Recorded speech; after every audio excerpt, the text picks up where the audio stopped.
Hi, everyone. This is Karen Smiley. Welcome to 6Ps and AI Pods. This post is part of our AI 6P interview series on AI, software, and wetware. Our guests share their experiences with using AI and how they feel about AI using their data and content. I am delighted to welcome Evgeniy Panchovski as my guest today on AI, software, and wetware. Evgeniy, thank you so much for joining me today. Please tell us about yourself, who you are, and what you do. Hi, pleasure to be here, and thank you for the invite. Well, what do I do? This is usually one of those questions where I don't know how to answer because I do a lot of things. But to make things simpler here, I'll just say my profession first and then my hobbies because I think that's the two most important things. So, in my work life, I'm a marketer. I work in digital marketing and I cover pretty much everything except media buying and except SEO. So, I pretty much do everything under the umbrella of digital marketing that is not paid ads and SEO optimization. And outside of work, I draw, I write, and I try to learn as many new things as I can. And both in my work life and in my so-called casual life, AI actually has a place. Thanks for sharing that background. It's actually pretty hard to avoid AI in our daily lives nowadays. Yeah, that's So, true. I am yeah. trying to cut it back as much as I can. And we'll talk about this if you want. Yeah, absolutely. That'd be great. So first tell us about your level of experience with AI and machine learning and analytics, and if you've used it professionally or personally, or if you've studied the technology. In terms of studying the technology, I know a very limited amount. I know the basics of how a large language model operates and how it functions, but not anything advanced. As to using it, yes, well, in work, we use ChatGPT and we've also used Microsoft's model. We've tried using it, but it ended up being just not that good of a model, basically. And we've also dabbled with some voice generation tools, with image generation tools, because in marketing, especially, I've noticed this. Some of these tools are very, very helpful because they help you do a lot of things faster. Now, having said that, they don't make it better oftentimes because I've seen a lot of ads and I've seen a lot of videos that just have both image and video are generated by AI and you can spot it. AI is not that advanced yet, so it can't really replace human labor or human creativity. And it shows and you can see and you can hear it and it's just a little off-putting. That's basically my experience. I haven't really dabbled into it with anything else. Sounds like you've tried a bunch of different tools. You mentioned ChatGPT and Microsoft. Was that Copilot or something different? Yeah, I think it's Copilot. Yeah. Because I remember when they launched it, it was just Bing AI. Now it's Copilot. Yeah. And you mentioned voice generation and image generation. Which of those tools have you tried? For voice, we used 11 Labs. And for image generation, we used Midjourney and Leonardo.ai. And we've also used ChatGPT itself to do some images. But I don't know, compared to Midjourney, at least when I was using it 3 or 4 months ago, it was very subpar. But now I saw that Midjourney is getting worse and worse. I mean, worse in the sense of people are just starting to realize that all of these AI models are actually trained on stolen data, especially with visual media. So it's just, there's a question there. Would you rather use it? Would you not use it? Where's the ethical question? Yeah, those are exactly the kinds of questions that we want to explore in these interviews. Yeah. So it's great that you're already aware of that. Yeah, I had looked into 11 Labs. I did an evaluation last year of voice cloning tools and looked at which ones were ethical and which ones were something that I might consider using at the time. Substack didn't have read aloud enabled for my newsletters, and I wanted to have that for accessibility. So rather than manually recording all of my episodes that were not Right. interviews, I wanted to use that. And so that's why I looked into it then. So 11 Labs, they have some interesting things. But when they made some additional moves later in the year, it sounded like they weren't being very forthcoming about the ethics of where they got the data that they used for that. Yeah. And I pulled away from using them. See, that's the problem. I should have done my research when using these tools because I really like knowing when did this come from. Because when it's voice generation, the last thought I had was, okay, but where are these voices coming from? Like, how is this actually generated? I know that there's a lot of tools to generate music also. And you have to ask, okay, where does that come from? Is it just resampling like every other model? And then whose voices does it sample? It's kind of whack, honestly. Yeah, no, those are exactly some of the questions that I had started looking into last year when I started writing full time about ethics in music and everything going on in the world of AI. And yeah, a lot of the music sourcing isn't legitimate, certainly for the images. Yeah. Midjourney is known for having scraped, and a lot of the video generation tools are likewise have scraped YouTube videos and violated copyrights and such. So it's actually hard to find tools that are ethically trained, Yeah. sourced, and built. All right. Well, thank you for sharing that background. Do you have any specific stories you can share on how you've used one of these tools that had AI and ML features? You mentioned that ChatGPT was subpar to what you were seeing from Midjourney. So I'd like to hear about one thing that worked well for you and something that maybe didn't work so well. Okay, well, I'm going to start with the first story I have using AI in general, and that was when Midjourney launched and everybody had like 30 free generations on Discord. So me and my friends were just generating a bunch of stuff, just trying out different video game characters or maybe anime characters and just trying to see how it works. And I noticed on the second or third generation of an image that the images that it gave me, I think it was an image of a samurai, on the lower right hand corner, you could see something scraped. You could see something like blurry, distorted. And when I zoomed in, it turned out to be a signature. And then I saw many different images that had the same thing. And I was like, okay, this is obviously somebody's signature. It probably took somebody's art piece, combined it with somebody else's art piece, and then the signature just kind of went washed away. And then I realized, okay, this is what's going on here. I was taken aback and I was kind of skeptical about using it because I draw myself. I don't draw professionally. I occasionally sell a painting or two. But thinking about it, I definitely wouldn't want my work to be used for training these models unless there is some sort of artist's fee or an artist's cut or something. Or maybe if they contact several artists and like, okay, look, we have this idea here. You give us your art. We train this model, but you get something back or we do something for you. That would be, that would be fair.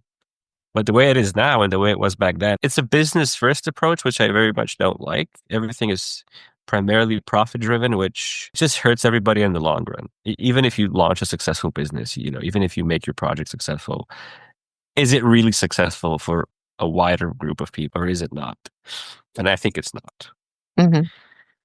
But I've also had very good experiences with AI. And one of the best things I've done with AI is just shorten my workload quite a lot.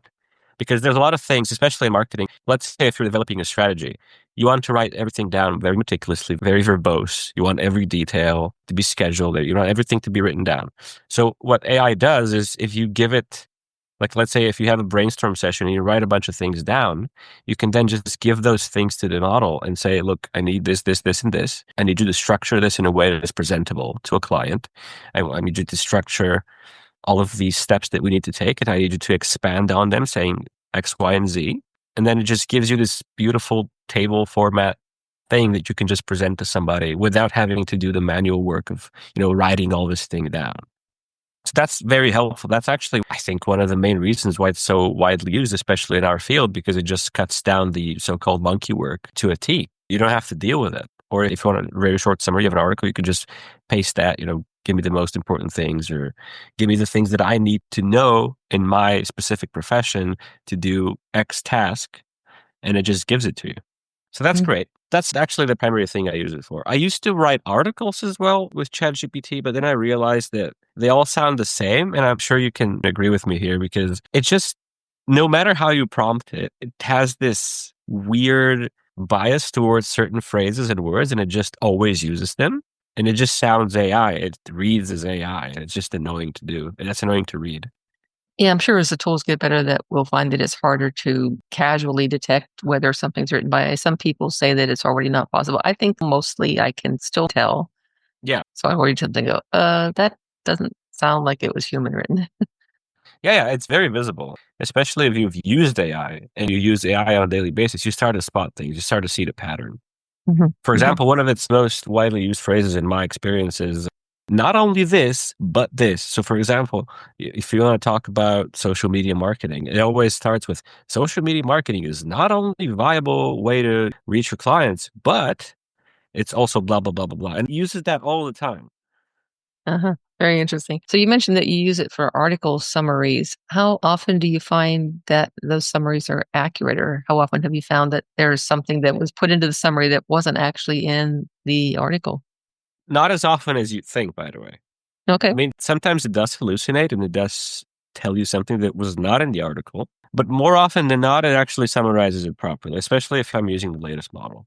And how about when you're generating documents for your customers? Doing the formatting and automating that sounds like definitely a time saver. But as far as generating the documents and having it expand on concepts from the brainstorming, do those mostly come out the way that you want? Or do you find on reviews that you're always having to go through and tweak them anyway? It probably still saves you time, but I'm wondering how much post editing you may have to do.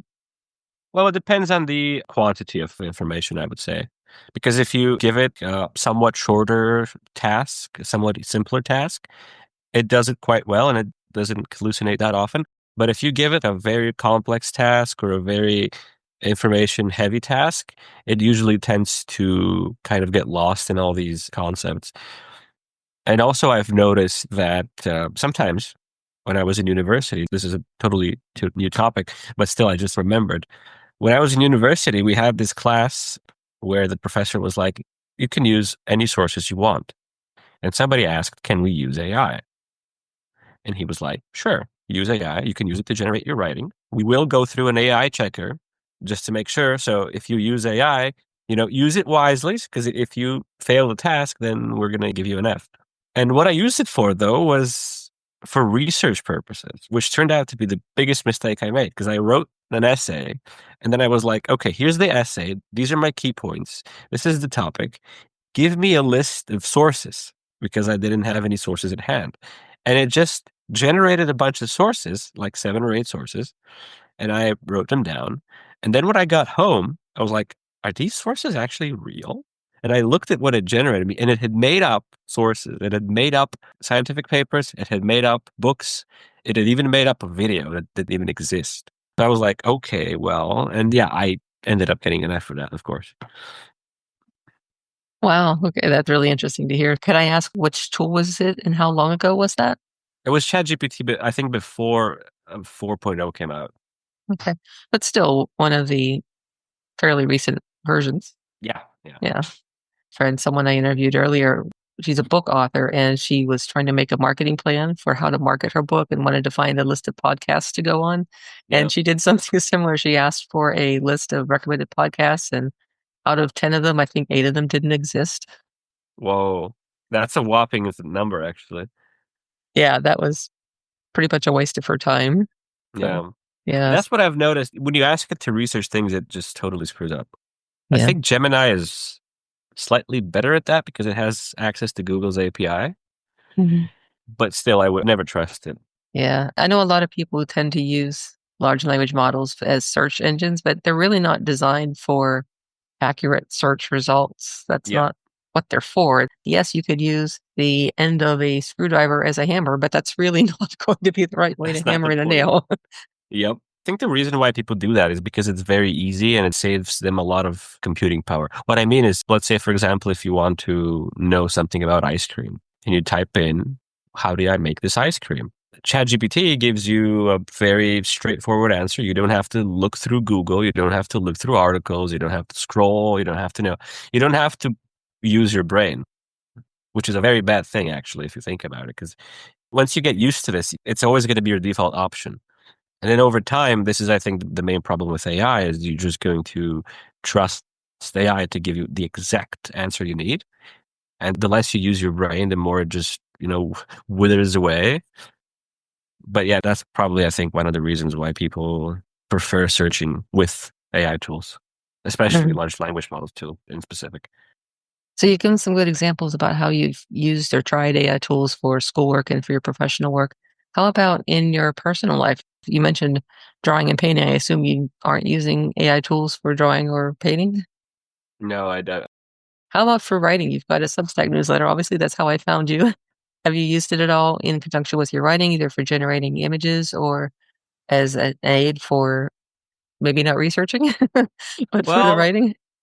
I used to have an AI generated image on my Substack as a placeholder when I launched it because it was like, this doesn't matter. I'm going to change it anyway, but I just want to have something there.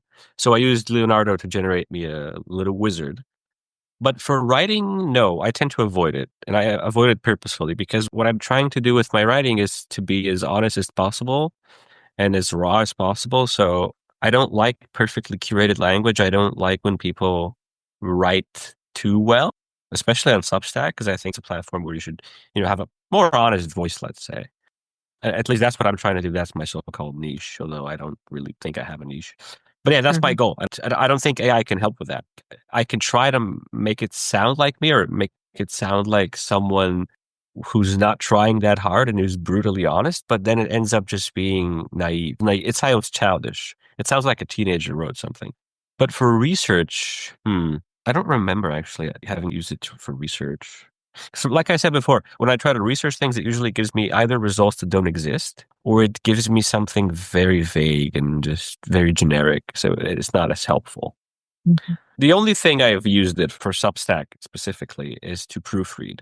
And I think that's a fair game. Yeah, that's really more of a form of automation, almost using it as a checker. And I think that most people don't have a concern with that. There's actually something that came out from the Authors Guild just Mm, recently where they are giving people who are members the opportunity to self-certify that they don't use AI, but they do allow exceptions for grammar checking and things that are not generative in terms of trying to create the content for you, right. but just using them as a tool or as an assistant. And so they're already acknowledging that that's something they consider to be an acceptable use of AI and it doesn't dilute someone's voice. Yeah, but hasn't that been around for a long time? I think we had Grammarly for the past 10 years, and that's pretty much the same thing. It's pretty much an algorithm. This is a very interesting point because we started calling it AI when all the hype came around. Technically, we've had tools that are based on algorithms for ages. Oh, yeah, There, decades. yeah, there has been AI as we know it in factories since the 80s. So this whole thing, I think, is a little bit of a marketing trend right now. Speaking as a marketer. Yeah, of course, of course. Yes, I think AI has become sort of an umbrella term. It encapsulates a lot of things most people consider that machine learning is a Yeah. subset of it. And generative AI, which is the part that most people hear about and are aware of, is another part of AI, but it's not the whole thing. When I talk about using AI, I'm talking about some of the more statistical methods as well as some of these generative methods. And so there's a lot of areas that fall in there, but the ones that people hear the most about, they see the robots that walk around and they hear Mm, about the cars that are driving themselves and the generative AI. The analogy I use is an iceberg. People see those and they notice them and they talk about them, but then there's all the other parts that are under the waterline. For instance, the Netflix recommenders or the music recommendation tools or optimizations or credit scoring or email spam filtering. Those are all machine learning and they've been around for ages. And like you said, the grammar checkers, a lot of those have been around before there was generative AI in them. And yeah. so it feels like a more comfortable thing to say, okay, this is not writing it for you. It's providing feedback for you about what you wrote. And then I think most people are pretty comfortable with that. Yeah. I think that's the way it should be. If you need support to finish your piece, if you're writing, then are you really a writer? I mean, if you need someone to generate little words for you, I don't know. There's a very thin line there. I mean, I'm very hard to one side. Like I'm very strict. And I think that if you're going to write something and you're human, then just write it as a human would. Because there's no need to be perfect. And if you're perfect, then you're not human. So that's where I Yeah. draw the line. Yeah. There were stories about some of the people that used to make quilts and textiles, and they would always purposely leave in one very small mistake when That's they did interesting. it. And it was more a matter of saying, only God is perfect. And we Oh, yeah. humans are not perfect. And so even if they made the entire quilt perfectly, at the very end, they would put in a small mistake. That's cool. That's cool. Yeah, I thought that was neat. You've talked about drawing and painting and writing. Is there any other purpose that you would avoid using AI for? I remember we had this client that wanted to incorporate video ad in their strategy. And the simplest thing, because we're a small agency, we're basically a startup, and we don't have access to all of these tools that a bigger agency would have. So for us to make a video ad, we would either have to hire someone very cheap to do the voiceover, or we could use AI, or one of us would do it. And I was like, well, the easiest thing here is to just use 11 Labs to generate the voice or clone my own voice and make it sound a little bit more human. But then I thought, no, this is not good. As a consumer, as a buyer, I would never fall for this. This is just so crap. I'm hearing right now generated ads in my head, and it's so not interesting to listen to. I've avoided that. I said, no, I'm just not going to use 11 Labs. I know we have access to it, but I much prefer taking my time and actually using myself as the voiceover and making it sound human, because I think that would be like cheating the client in a way, because they want something, they want it to work, obviously.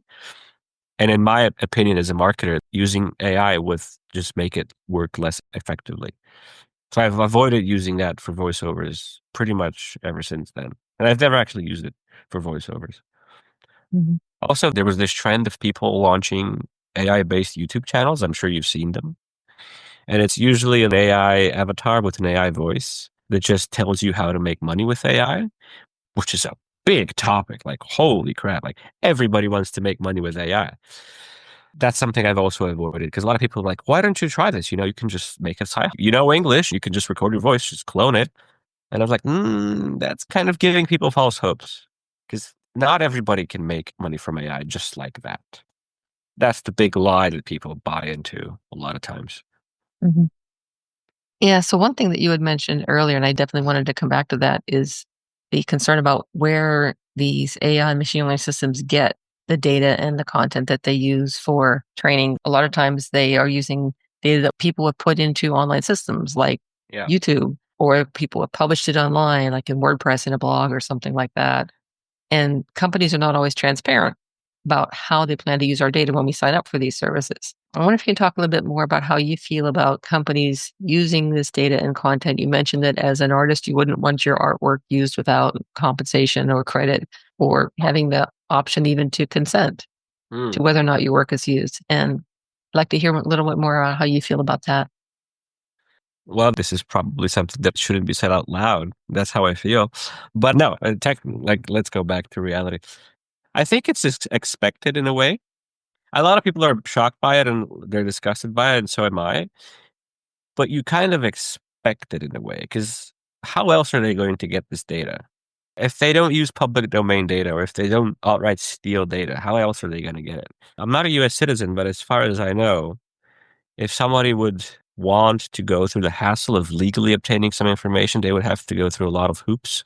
And if you're trying to launch a product, and if you're trying to conquer the world with that product, and if you're trying to launch a company so your investors are happy, then you would find a way to work around that. And the easiest workaround is to just take public domain data Mhm. without asking. Now, I'm not fully aware. I might be speaking about something I don't fully know. Let's take Facebook, for example. I'm not aware how they operate within their content selling and distribution departments, because I haven't read the terms and conditions. As we all know, it's like 300 pages. So I'm not aware whether Facebook can use the data of their users and sell it, or if these tools are just scraping it off of Facebook without Facebook even realizing, or Mhm. any other site for that matter. Yeah, there was a big uproar last summer about Facebook. They came out and said that they were going to basically start using all of our content, our personal photos and everything for training their AI. And the people in Europe who were protected by GDPR were able to opt out of that. And in the US, they said, well, yeah, you can put in your opt out request, but I put in mine. And basically they ignored it. It's like, yeah, we don't have to do that. So we're not going to. Yeah. So I just deleted my content. And that doesn't mean they didn't already save it and scrape it and aren't going to use it. There's really no way of knowing. LinkedIn also, I think we're both there. And they had the same thing where they just went out and said, we are retroactively opting everybody in for everything that you've ever put into the system up till now. If you're not under GDPR or something similar, you could opt out for future, but we're already taking everything you ever put in here before. So Yikes. that was not cool. Yeah, people like to talk about, capitalism and how it's ruining the world. And you can see it. Basically, the success of these platforms is entirely based on their users. And then you say this thing and you just basically wave a giant middle finger to all of your users. And I don't know, people still stick around though. I saw this argument online actually today, and somebody said, well, when you're just that big and when you're that powerful, you can pretty much do whatever you want at some point. Like if a bunch of users quit, that's nothing. Yeah, although I think that we as consumers do have some power. Like, yeah, if one person quits, not a big deal. If millions of people quit, it's going to start to have an impact. Yeah, definitely. The more people do that, the better, honestly. Mm.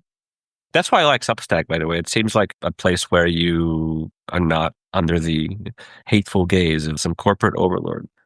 Yeah, I've been there. Actually, it's just a little over 1 year since I joined there and started writing. And I really like the vibe there. Feels much more like, very early days of Twitter before things got so polarized and people there seem to genuinely want to help each other. And that's Yeah. just really cool.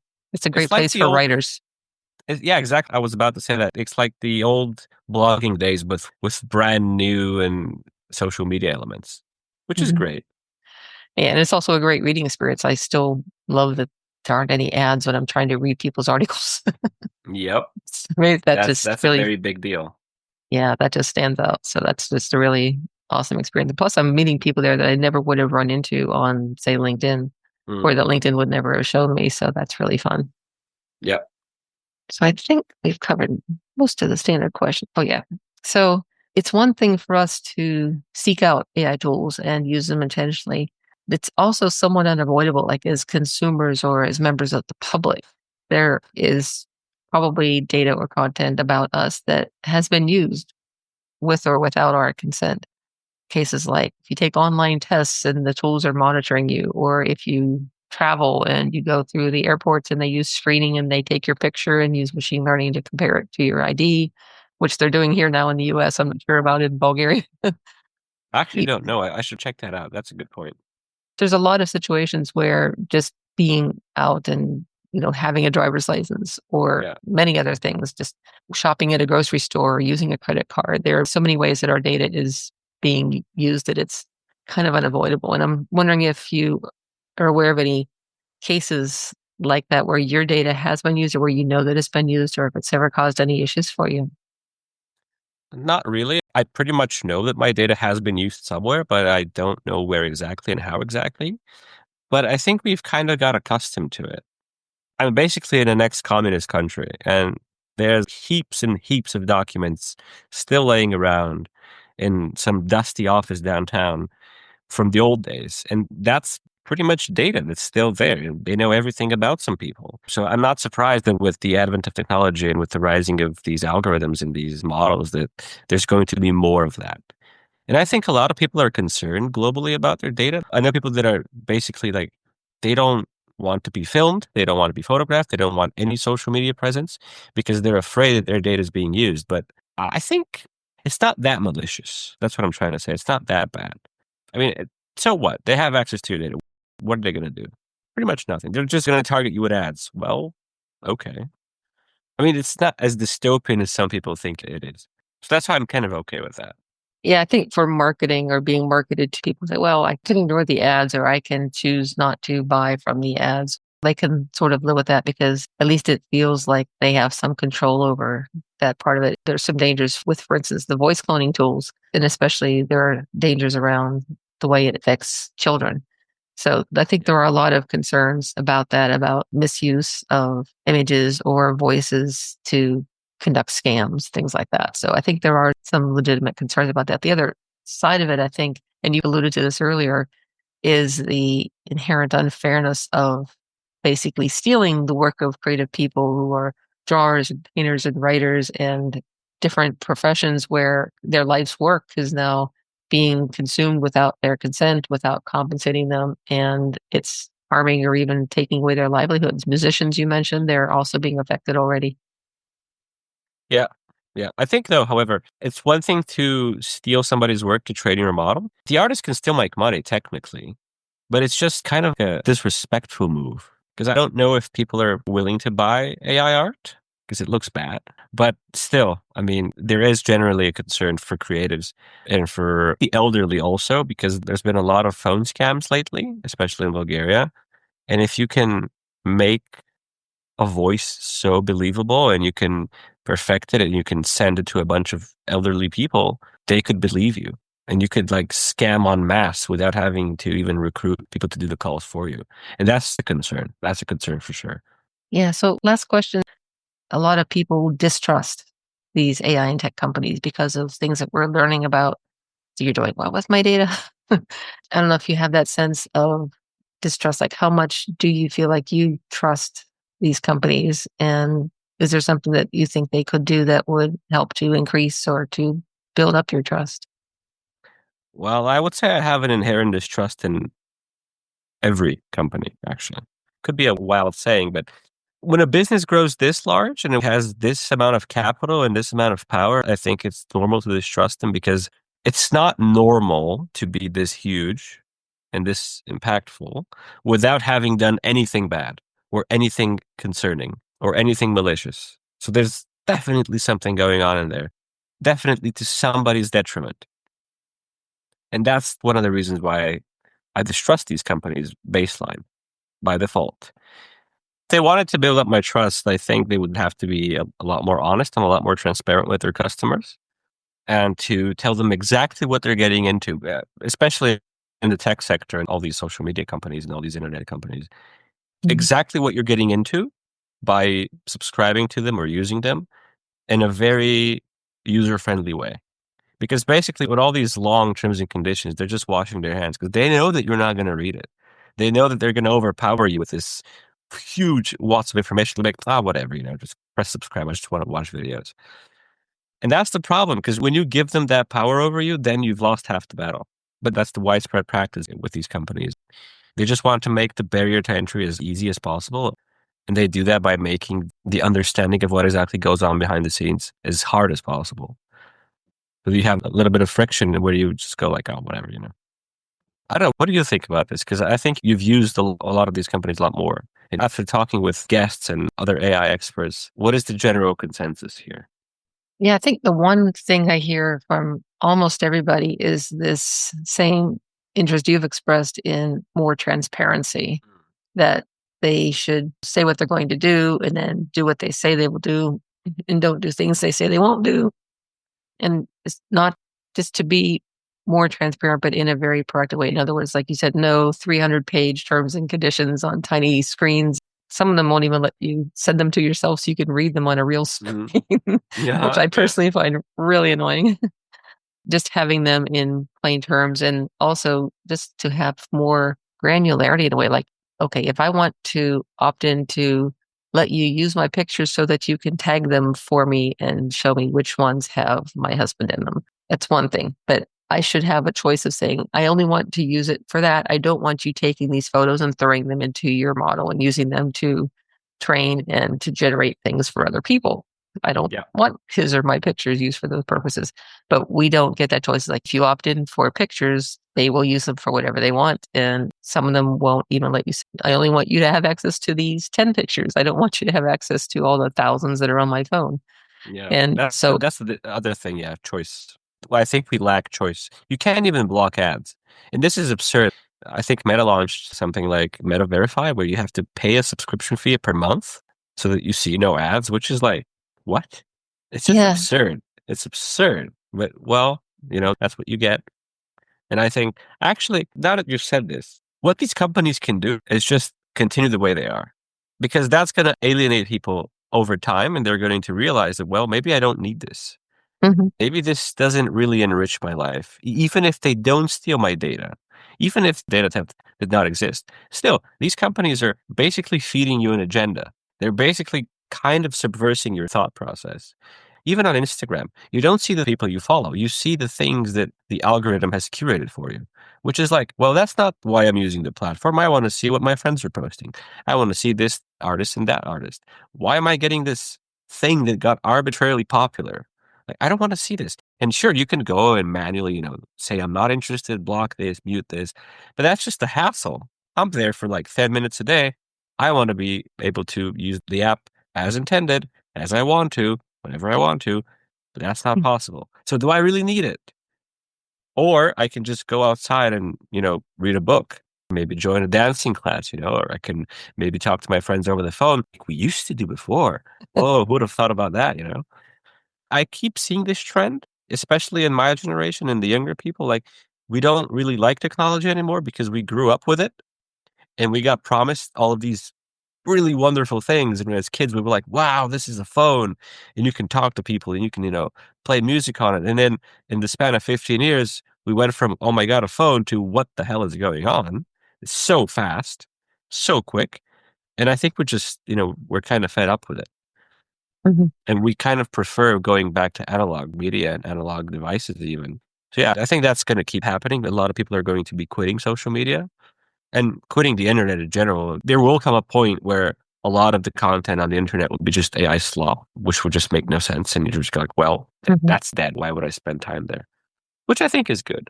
Yeah, in terms of moving away from technology, I've been seeing more posts, a lot of them on Substack, about how to protect privacy of your data, how to take it away, but also just, services to use which will protect your privacy instead of the ones that don't, or using a old-fashioned flip phone Yep. Yep. instead of a phone that is a smartphone because, hey, guess what? You just want to make phone calls and send texts and have them private? Do that. Yeah. You don't want someone snooping on your texts? Use Signal.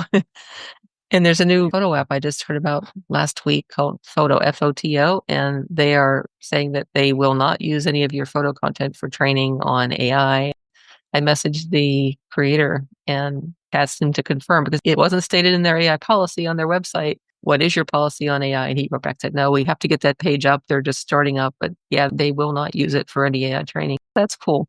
I've got it saved on my phone. I'm going to sign up for an account and check it out. So I'm not sure yet if they're going after the Instagram market for people that just want to see the photos that their friends are sharing, but that seemed like at least they're starting out on a good ethical foot, which is what I really love to see. And I like to talk those people up whenever I can find them. Interesting. Interesting. Yeah, I've noticed a lot of people don't like how popular video has gotten, especially short form video. So they just want to see pictures. They just want to see good old pictures, without video, without retention editing, without a bunch of shit flying around the screen. And I think that's a good thing. I think apps like that could pretty much get a lot of share. But then comes the question, what's the business model? Mm. Where does the money come from? Yeah, I looked into that, and that they do have on their website for photo describing this is what's going to be free, and this is where they see that they will have premium offerings. I'll drop you the link, and actually I'll put it into the interview as well so people could find it there. But it Okay. looks like a cool company. All right. I'm definitely going to check them out. Yeah, great. Well, this has been a great discussion. So, Jenny, so thank you for joining me. Is there anything else that you'd like to share with our audience today? Well, stay safe, folk. That's all I'm going to say. Use technology wisely and rethink your usage of social media because I think we could use a lot less of that. I actually like to joke around and say that it's become an anti-social media because nobody's social there. Everybody is just putting a facade. Everybody's trying to be someone else. So yeah, I think that all face-to-face connections are what works best. If you need a sense of community, you can find smaller, more lesser known places like Substack for now, although it's getting bigger and bigger, which is great. So if you need a sense of community, just go there. And if you want something to read while you're there and you're just interested in some ramblings and some general thoughts about life and what's actually worth talking about, you can visit my Substack called The Page Mage. And I would very much appreciate it if you subscribed. Great. Yes, your Substack is interesting, and I'm glad to have found you. So, thank you very much. Thank you for having me.